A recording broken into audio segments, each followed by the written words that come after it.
You're listening to the Journey Podcast. How can embracing your entire being revolutionize your mental health journey? Find out more in today's episode. This episode contains adult subject matter, and some listeners may be triggered by this content. Listener discretion is advised.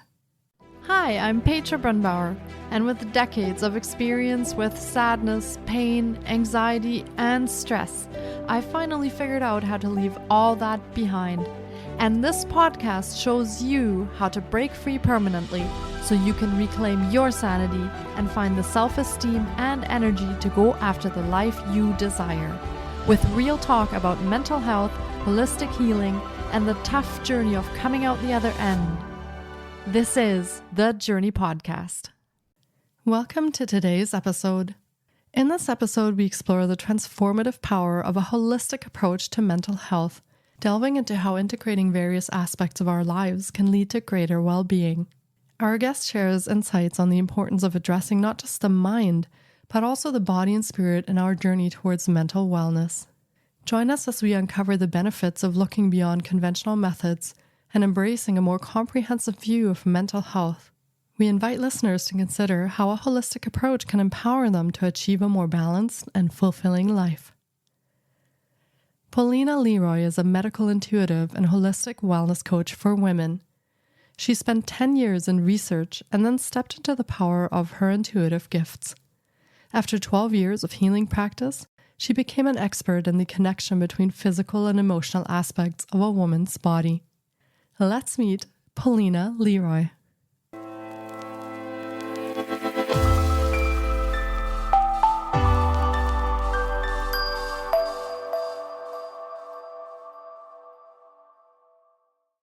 Hi, Polina. It's so great to have you on the podcast today. I've been looking forward to getting to chat with you because a holistic approach to mental health is such a relevant topic for today's conversation. I can't wait to dive in. So thank you for being here today and welcome to the podcast. Thank you. Thank you for having me. Yeah, it's my pleasure. And would you like to share a little bit about your story and a little bit about what you do and how you came to do that? That's always a really curious thing that our listeners want to know about. So I never seen it happening to me, right? Never saw that that's something that I will do. But, along the way, you just follow the path. And that's where I ended up. I started as a doctorate student. Like I had my PhD in consumer behavior, which is kind of an unexpected turn. But I was always interested in psychology. And because I had my first bachelor's degree in economics, I found consumer behavior was the closest to psychology. So I was like, okay, if I have to continue this route, that's probably something that I would be most interested in. And it kind of sucked me in, it was such a deep subject and it had so many layers. Why do we buy what we buy, right? What makes us make those choices? And I actually made a turn more into like societal factors, how society affects us in our choices. But then at some point I realized that after 10 years in academia and doing research in science, I realized that it's a very corrupt part of society right now. And I felt very limited in what I was doing. And I left it. And around this time, my father was dying from cancer. And I knew I can see what's happening in his body. Like I could feel his cancer before he was diagnosed. And it was heartbreaking, of course. And I tried to push those thoughts away, but I knew that it is the end for him. And regardless of what the doctors were saying, that no, we still can do surgery and he'll be fine, I already knew that that's going to be his end. And that's what happened.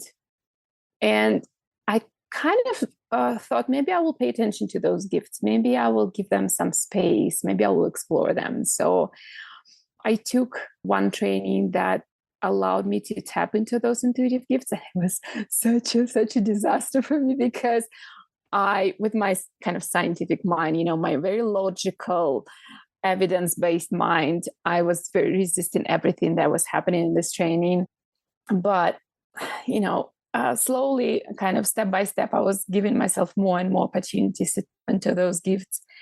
And I realized afterwards that, yes, I do see what's happening inside the body. And if I practice more, I will get better at this. And for now, I would say it's been 14 years of working with these gifts and exploring them and getting better. It was an easy journey, but I know I'm pretty confident that I can see lots of things inside the body. And most amazing is that I love about it is that I see how the physical aspect of the body is intertwined with emotional aspect, right? And with the spiritual, how they all influence each other. That's the most beautiful thing to me. Wow, thank you so much for sharing that. And how interesting that you are a medical intuitive. And in your experience, is this something that you can become? Does everyone have these gifts, or are there certain people that seem to be more in tune with that than others? I would say both, definitely both. I definitely believe that everyone can become medical intuitive. We all have gifts. It's like, like they call it sixth sense, right? Like we have five senses, we have intuitive sense as well. Everyone has it, not everyone practices it, right? And it's only a matter of practice. If you start utilizing it more, it will become stronger. Now, not everyone has the ability and desire to practice those skills every day, right?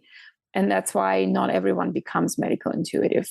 When I started back in the day, I would be able to pick up five most important things about the body. That was it. But as I learned, that, I actually, when I'm in the body, I can take a lead.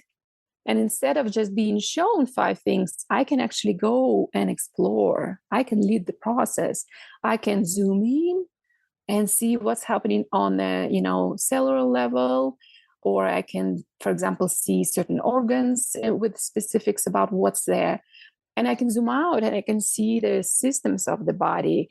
And I also see how certain energies surround certain organs. And if I tap into those energies, I can feel what kind of feelings it is, because usually that would be feelings that start inside the body, certain energies that are not physical, but they're still there. They're present and they affect organs. That's so interesting. Thank you for sharing that and explaining a little bit what you see and feel as you're working with that.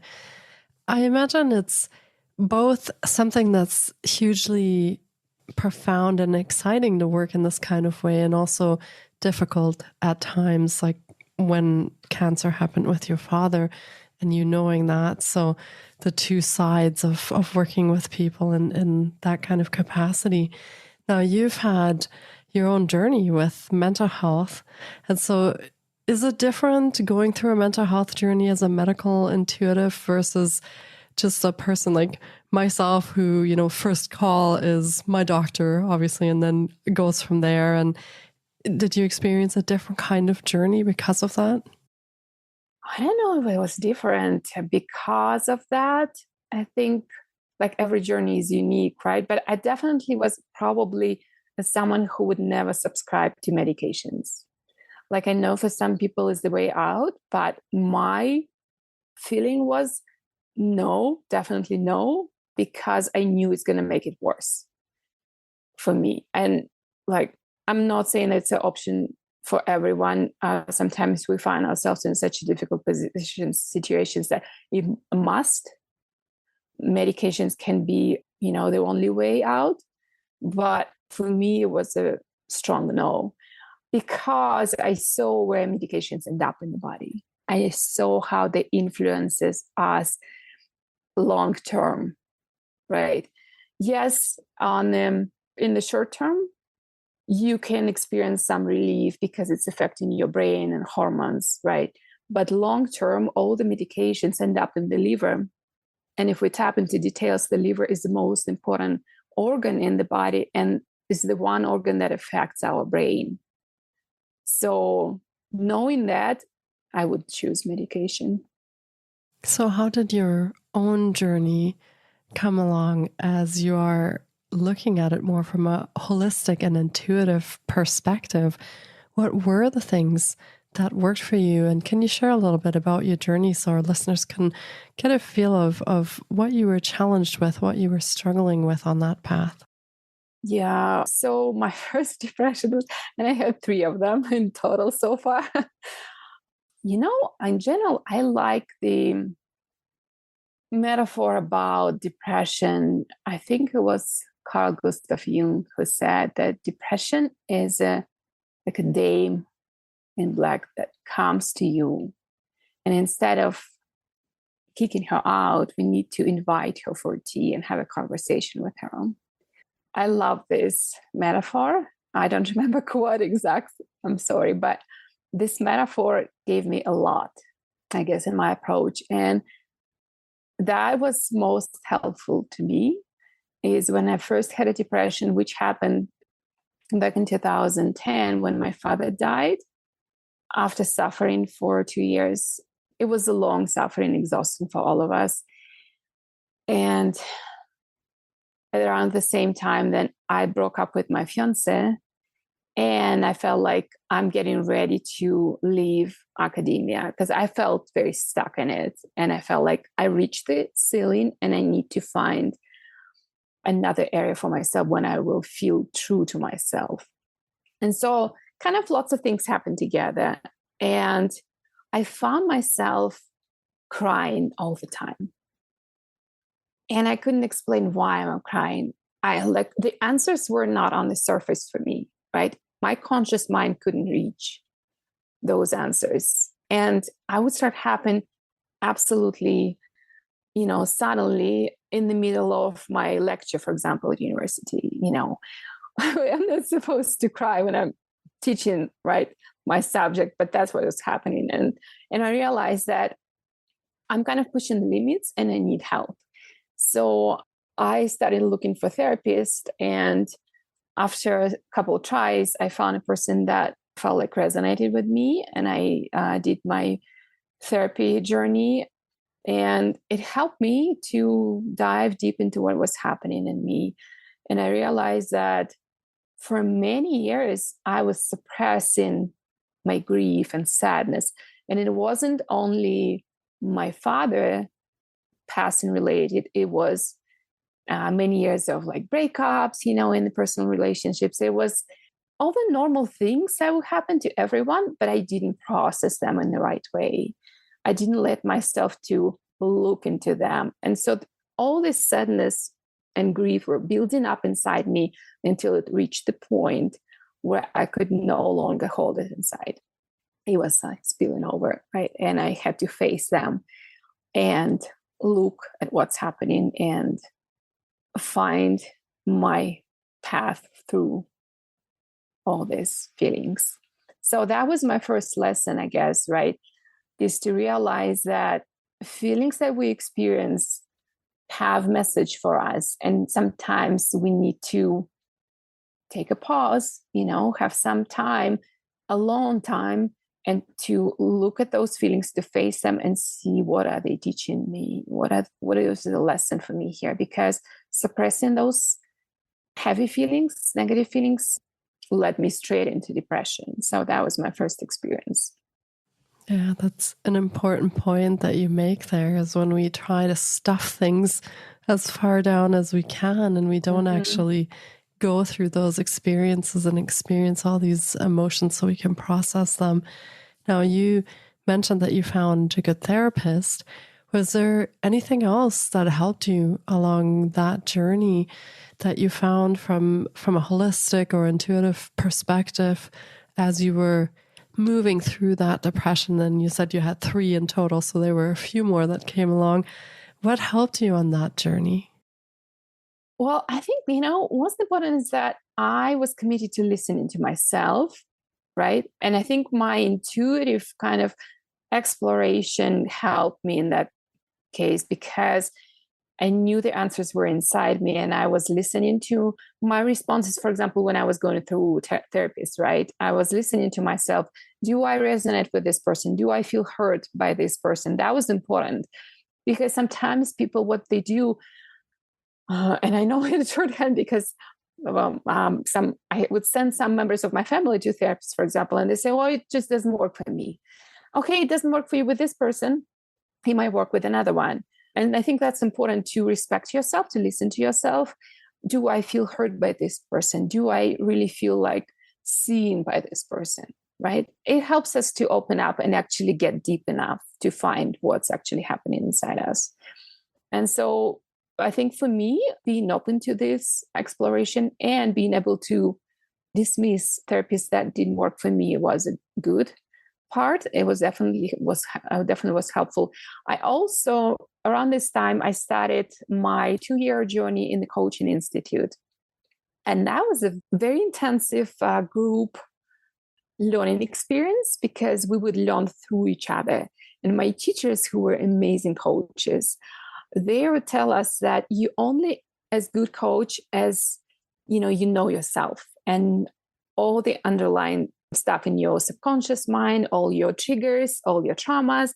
So you're going to be only as good coach as you like know your own stuff and work through it. And so a therapy was part of this coaching program, not only one-on-one coaching, but also one-on-one therapist and group processes.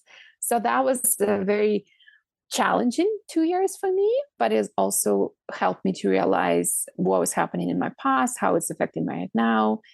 And, it helped me to get pretty clear about where am I as a coach and as a therapist, and how can I help others in order not to project my own stuff on others, right, on my clients.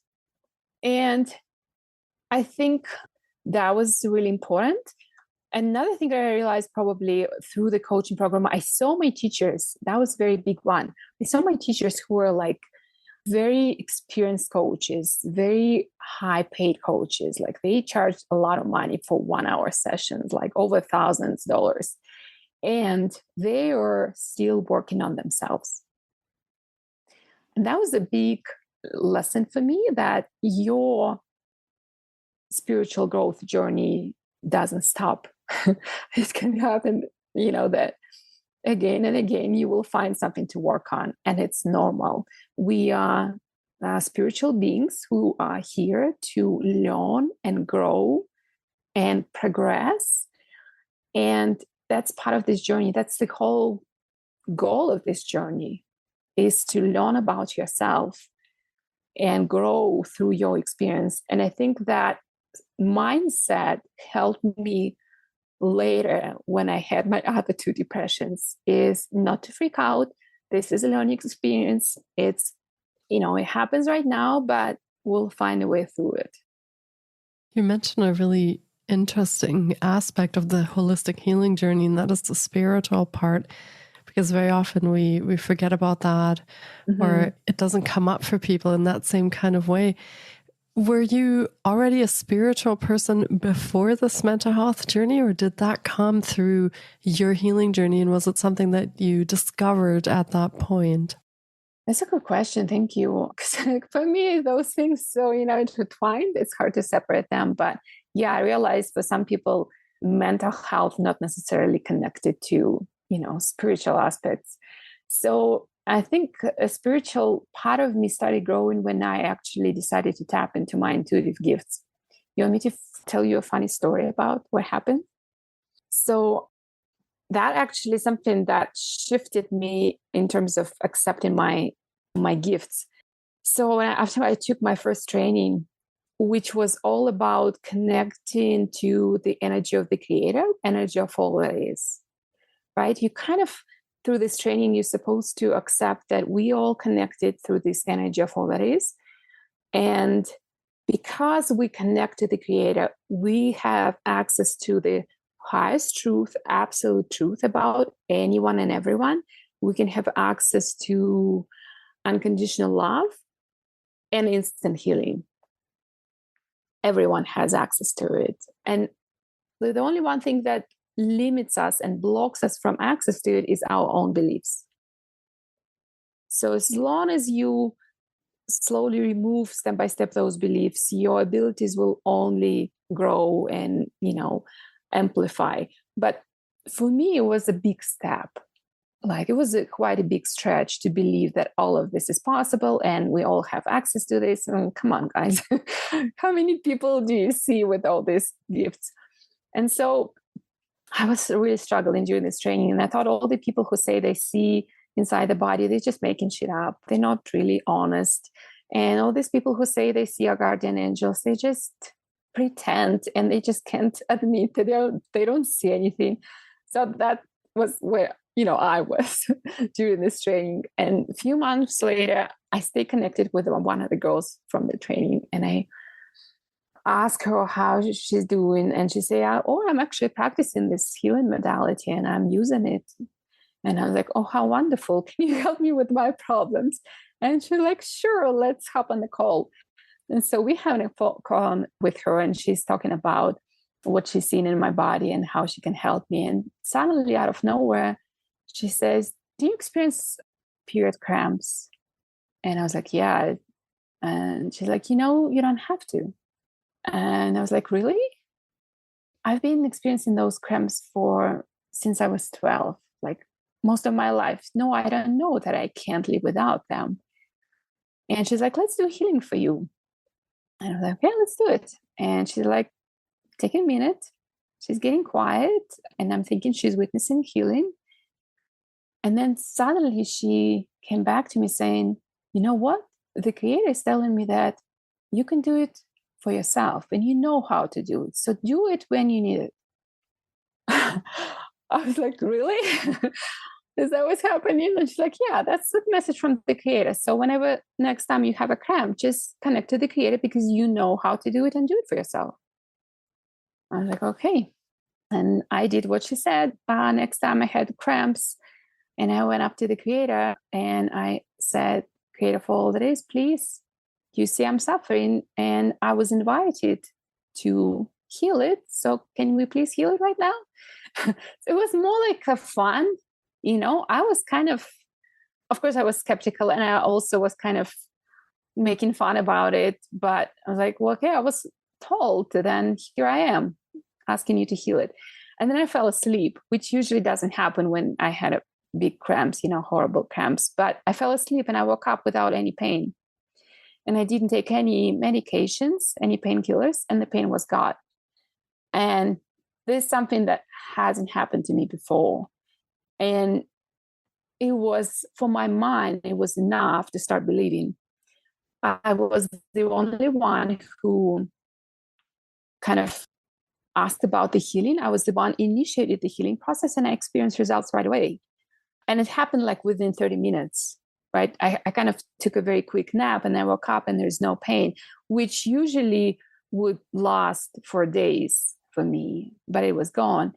And most interesting thing is that I didn't have this pain for about 2 years after this healing. So that made me question my beliefs about what is possible for me.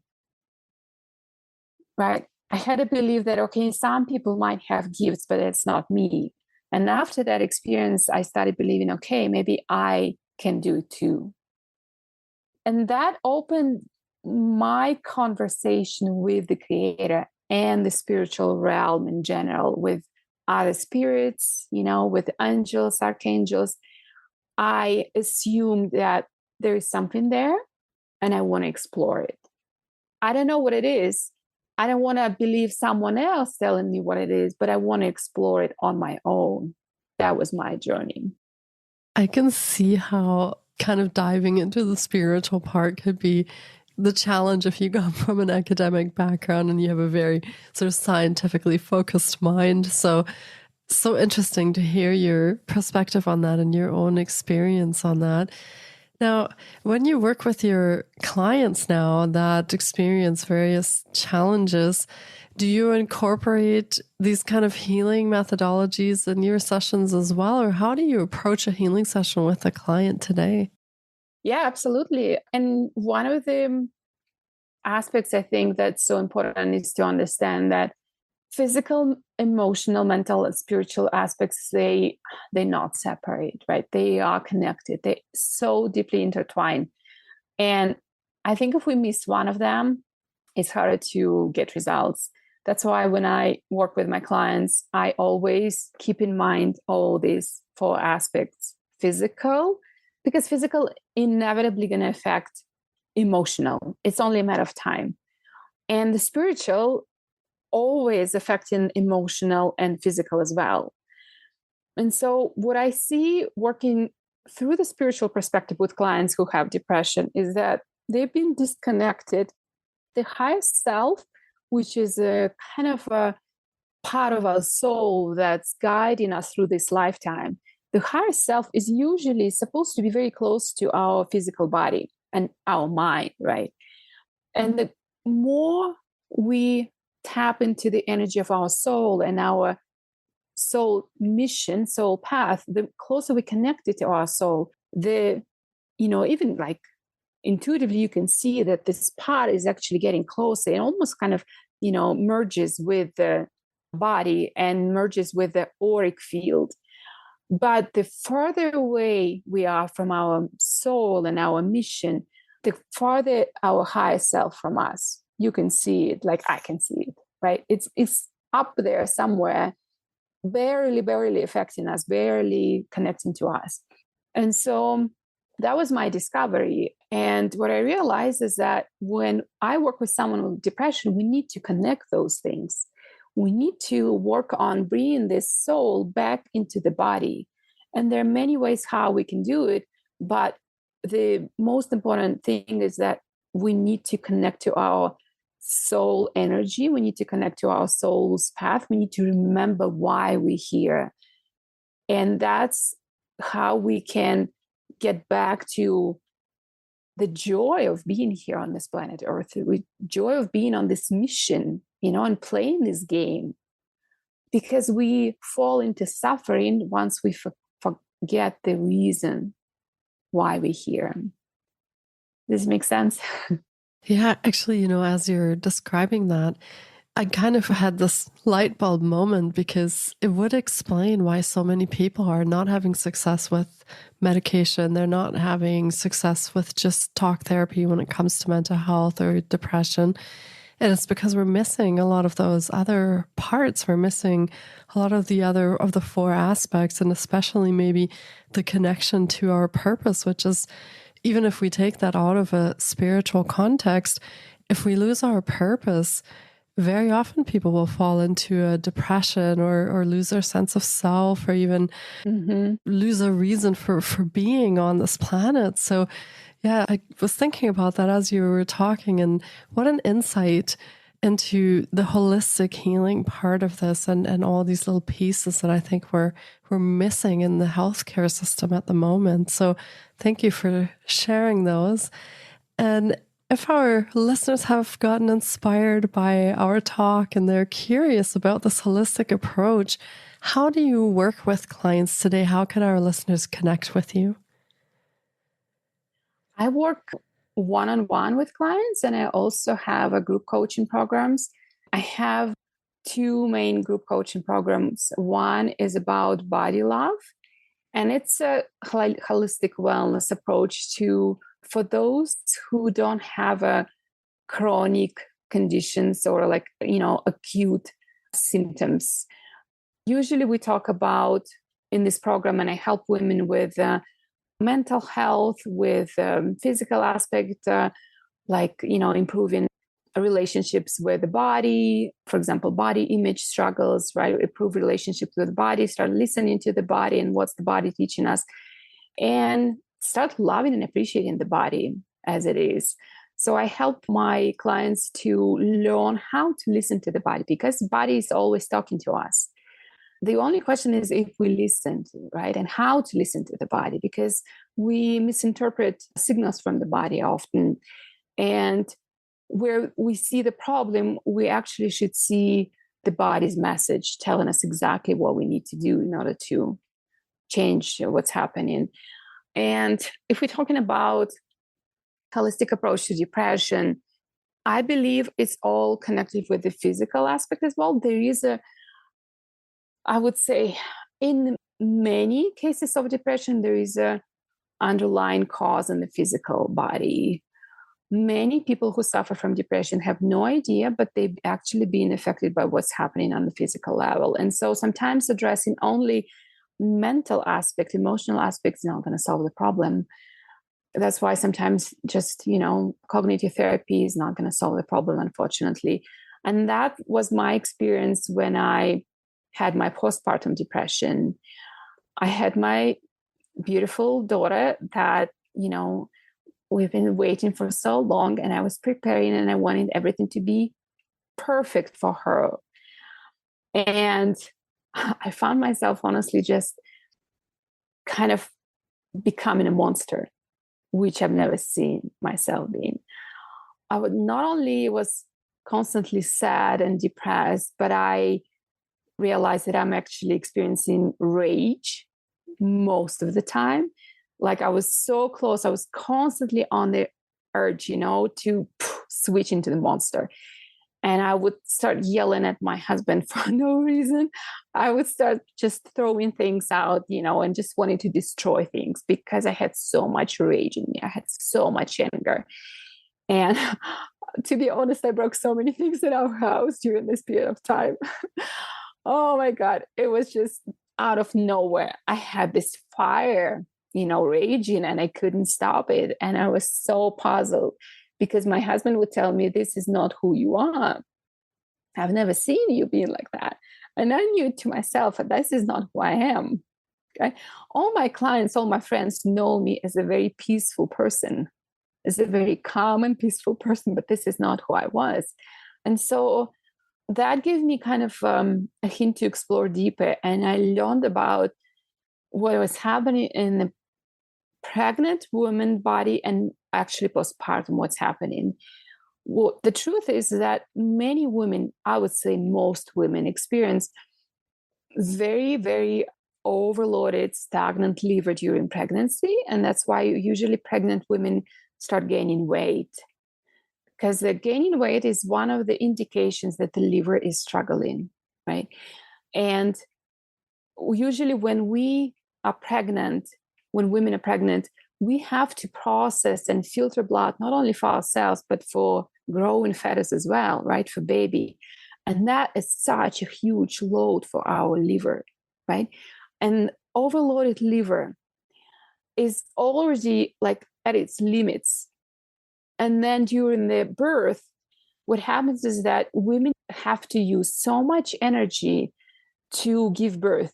And especially if it's a long birth, right? Like if it lasts for like 30 hours, it takes a lot of energy out of our adrenal glands, right? Our adrenal glands use all the resources to give us the energy we need to give birth, right? It's a very like critical state in women's journey. And sometimes we use all our resources, and adrenaline that's being pumped through the body is very toxic for our body. And so the liver has to pick it all up, absorb it, remove it from the bloodstream so it wouldn't affect our immune system. And again, like it's not another challenge for the liver. And liver is already at its limits, and another challenge like this, right? And so what happens is that it's a shock state for our liver. And while being in the shock state, usually liver is struggling to contain all the toxins, and they spill out in the bloodstream and they end up in the brain. And that's how our brain is being affected. And if toxins end up in the part of the brain that is responsible for emotional regulation, that's how we get into postpartum rage, right? And the only one to address it is actually the therapy is not going to do much. We need to actually do the body detox. We need to do the liver detox, and we need to remove those toxins from our brain in order to relieve the brain out of this toxic load so it wouldn't be affected anymore. And that's what I started doing. Being about like 3-4 months postpartum, I realized that this is too much. Like this is not helpful. I see how my husband's suffering from me. Obviously, I was suffering myself too, because I had such a huge shame and guilt about this rage because I didn't want to hurt my daughter, but I was yelling at her so often, and I hated myself for this. And so I realized I need to do liver detox. And the sooner I will start, the better it will be for everyone. And so I also worked with therapists through postpartum depression, but I also did my liver detox. And that shifted things within a few months for me. And I could see the difference. And like now I'm the same person again, a person who is, usually people know me as a very calm and peaceful person. And I'm happy to say that I no longer suffer with this rage, but we know many people who do, right? And unfortunately, there is a statistic saying that women who suffer with the postpartum depression, quite often, some of them will experience postpartum rage. And unfortunately, I know what it feels like to be there, but I know how to help them as well. What a fascinating insight on with the liver and how that all connects together. Thank you for sharing that story. And is that something you work on with your clients as well, guiding them sort of through that process if they're experiencing challenges after the birth or around pregnancy in a mental health capacity? Yes, absolutely. And I also work with clients, and I want to work with clients actually more with who want to become mothers. Because let's be honest, it's much easier to prepare for healthy pregnancy and birth rather than deal with the consequences. The problem here is that we not only can minimize the risk of postpartum depression through pre-pregnancy detox, we can minimize the risk of preeclampsia, which is a very serious condition for pregnant women and can end up in a stillbirth. It can cause premature birth, and it can cause actually maternal death, right? And that only happens because overloaded liver and also viral activity, right? It's a body system actually failing because of overloaded liver, but also because immune system is very low for pregnant women because, again, immune system has to spread between taking care of women's body and protecting the fetus, growing baby. And because immune system is compromised for pregnant women, viruses that being present in the body kind of, take over and over control. And that's something that can be addressed beforehand, before women decide to get pregnant, in order to minimize those risks, right? And that's something I wish somebody would tell me before, but I see how many women actually suffer from preeclampsia and how many women suffer from postpartum depression. And another aspect is that by doing pre-pregnancy detox, we can actually minimize the risk for our children to have chronic conditions, because while we pregnant, we pass in our toxins through the cord blood to our baby. And unfortunately, that's the reason why so many babies being diagnosed with eczema, for example, or autism, right? They usually don't have enough time to be exposed to environmental toxins. So we're talking about toxins being passed through the umbilical cord to our fetus while being inside womb. And I know about it firsthand because here I am, mother of a girl who had eczema. And I had to admit that it's because I didn't do my due diligence and I didn't research enough and I didn't do good enough detox before. I was like, okay, because I didn't have any symptoms. So I didn't have any indication that my liver is overloaded. So I thought, I'm fine. As I call it, I was seemingly fine. And my husband always would tell me, you are the most healthy person I know, and you always take care of your body. How little did I know about my body? So I think it's, even if you don't have any indications that something is wrong with your body, you have to do pre-pregnancy detox. But even when you do symptoms like excessive weight gain, maybe, or you do problems with your skin, that's a definite indicator, right, to do pre-pregnancy detox in order to minimize all those risks. But also, I think another aspect of postpartum depression, a huge one, is that we abandon our needs usually, right? All mothers know this. It's not about you first year postpartum. It's not about you. Forget about your needs. It's about your baby and what she or he needs, right? It's still not the best way to approach it. I think we still have to remember about our needs and find a way to give ourselves what we need. But to be honest, sometimes you just have to put yourself on a second place. And that's probably one of those times in life when we have to put ourselves second.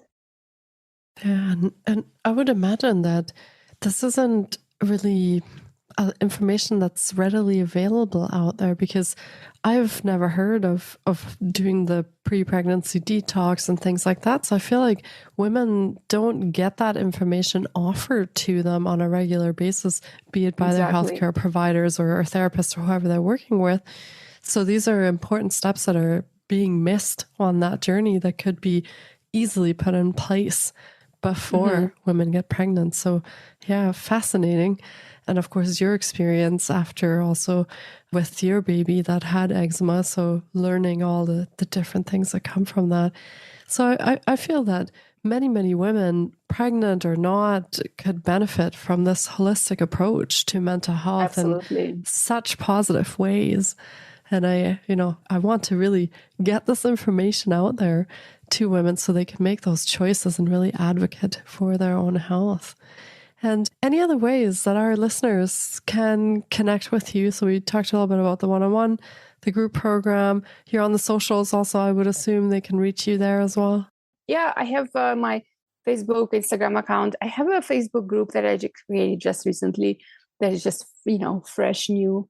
And I think that's a more intimate way for me to be out there for women who want to tap into their bodies and want to learn how to take care of themselves.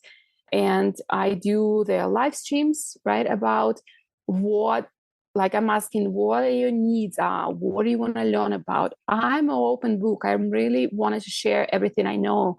And so just join this Facebook group. There are other women who work on the same issues. They want to learn about their bodies. They want to learn how to take care of physically, emotionally, spiritually. We have all these needs that we have to address if we want to have a love that we love.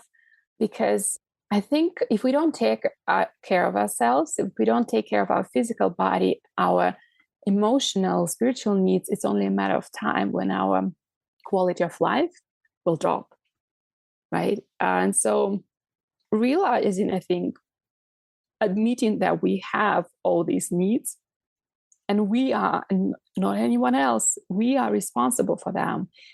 I think my problem with our healthcare system right now, with our society, is that we give our power away to someone else, to some kind of authority figure as a doctor, right? Who is supposed to deal with our health. But the truth is, the more we delegate this aspect of our health to someone else, the more we disconnect from our bodies, and more likely we will develop all these chronic conditions because we don't know what our body needs. But why do you think somebody else will know? They're not living in this body. They're not experiencing all these symptoms. So I think we have to take responsibility for our bodies and start taking care of it. Yeah, well said, and very empowering to think of the fact that we can take charge of our own health. We can take steps towards advocating for ourselves. And of course, we're the ones that spend the most time in our bodies. And like you said, we know the symptoms and how we feel. So yeah, that's definitely a very wise suggestion for not just women, but for everyone to start listening to their bodies and then really understanding what their bodies are telling them and then taking responsibility for that. So thank you for sharing that. And I will leave listeners with those wise words. And of course, we will be linking to all of Polina's offerings in the show notes as well. So be sure to check there for how you can reach her and how you can work with her and connect on the socials. We'll link all of that up in the show notes for you. And this has been another incredible episode, and I really hope our listeners have enjoyed our journey into this holistic approach to mental health as much as I have. Thank you so much for spending this time with us, Polina. I truly appreciate all your wisdom and insights into this topic, and thank you for coming on today and sharing that with us. Thank you. Thank you for having me. And can I share some gift that I would like to offer? Absolutely, with pleasure. Thank you so much. I put together free guide for heavy metal detox. and we can attach it somewhere so that our listeners can download it. And also feel free to schedule consultation with me. You can contact me through my website or contact me through my social media, and we can have a consultation. We'll dive into your symptoms and what you're experiencing, your struggles, and we'll talk about how we can solve it, because I believe so many conditions that current Western medicine considers chronic and incurable can be reversed. And so it's only the matter of connecting to the body and learning about the body's needs and addressing them. So I would love to be here for you and serve. I usually serve women, but I'm open to anyone. Amazing. Thank you for that. And we'll make sure that we link up to that in the show notes as well, so our listeners know where to find the download and how to connect with you. So be sure to check there for everything that Polina just offered, and I'll make sure that we have the links in there. And of course, you can find her on the socials and connect with her there as well. Thank you so much for these wonderful gifts, and I definitely hope our listeners take advantage of that, learn a bit more about detox, and maybe chat with you about what's going on in their own lives for their health challenges. So thank you very, very much for that. And again, thanks for spending this time with us today, and take really great care of yourself, Polina. Thank you for having me. Thank you so much for taking time out of your day to listen in. If you enjoy the Journey podcast, please support us by subscribing, sharing on social media, and leaving us a review. We appreciate you. And you can find more of The Journey on Facebook, Instagram, TikTok, and our website, thejourney.com. Sending you love and courage, and see you next time.